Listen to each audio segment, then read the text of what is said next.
हाफिज अब्दुल रहमान और उनकी बीवी फातिमा, जो पहले एक नागिन थी, की शादी को 5 साल हो चुके थे। जब हाफिज ने उसे कुरान की रोशनी में अपनाया था तब दुनिया उनके खिलाफ थी, लेकिन वक्त के साथ सबको एहसास हो गया कि उनके प्यार और ईमान की सच्चाई अटल है।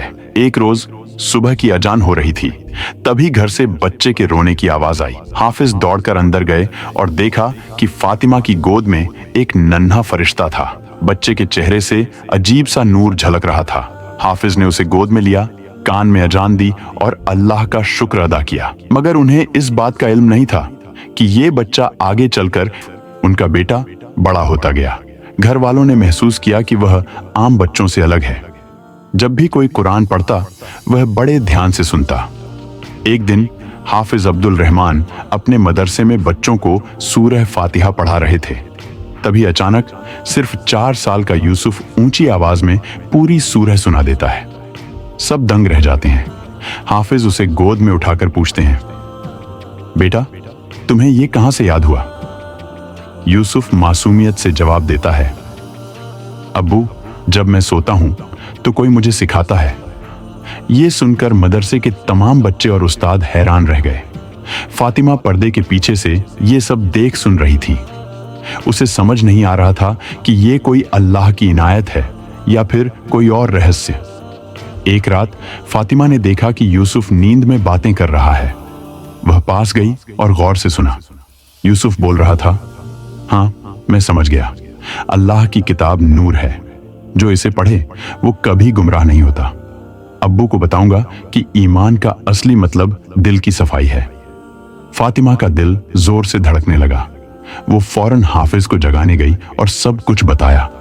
सुबह हाफिज ने यूसुफ से पूछा, बेटा रात को तुम किससे बातें कर रहे थे?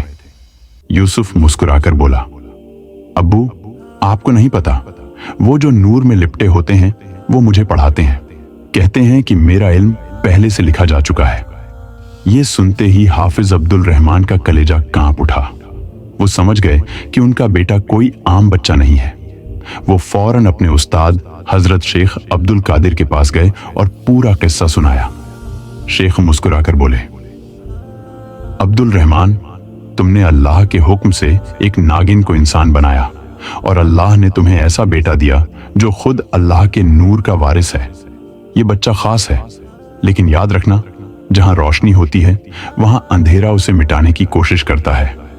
अभी हाफिज इन बातों पर सोच ही रहे थे कि अचानक यूसुफ को तेज बुखार हो गया। वो बेहोश हो गया और उसके होंठ हिल रहे थे। वह कह रहा था, इब्लीस चाहता है कि मैं खामोश हो जाऊं, मगर अल्लाह का नूर मुझे बचा लेगा। ये सुनकर हाफिज को यकीन हो गया कि ये सिर्फ बीमारी नहीं, बल्कि कोई शैतानी ताकत उनके बेटे को नुकसान पहुंचाने की कोशिश कर रही है। उन्होंने फौरन कुरान खोला और सूरह बकरा की तिलावत शुरू कर दी। जैसे जैसे तिलावत आगे बढ़ती गई, यूसुफ का चेहरा हल्का होता गया। जब तिलावत पूरी हुई तो यूसुफ ने आंखें खोली और मुस्कुराकर बोला, अब्बू वो चला गया, रोशनी ने उसे भगा दिया। इस इम्तिहान के बाद यूसुफ की जिंदगी और भी हैरान कर देने वाली हो गई। उसने बिना किसी उस्ताद के पूरे कुरान को याद कर लिया। वो कम उम्र में ही ऐसी बातें करता जो बड़े बड़े आलिम भी नहीं सोच सकते थे। एक दिन एक मशहूर आलिम मदरसे में आए और यूसुफ से पूछा, बेटा ईमान और यकीन में क्या फर्क है?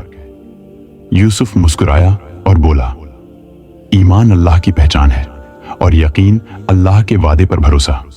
जो आदमी ईमान लाए मगर यकीन न रखे वो आजमाइश में गिर सकता है, मगर जो यकीन रखे उसे कोई गिरा नहीं सकता। ये सुनकर आलिम दंग रह गए और बोले, ये इल्म अल्लाह की देन है और ये बच्चा वाकई कुदरत का इनाम है। वक्त बीतता गया और यूसुफ एक अजीम आलिम दीन बन गया। उसकी शोहरत दूर दूर तक फैल गई। लोग उससे इल्म हासिल करने के लिए लंबा सफर तय करके आने लगे। उसकी माँ फातिमा, जो कभी एक नागिन थी, अब एक नेक औरत के तौर पर पहचानी जाती थी। एक दिन हाफिज अब्दुल रहमान ने अपने बेटे से पूछा, बेटा अब भी तुम्हें ख्वाब आते हैं? यूसुफ हल्की मुस्कान के साथ बोला, अब नहीं अब्बू, अब वो रोशनी मेरे दिल में है, मुझे ख्वाबों में देखने की जरूरत नहीं।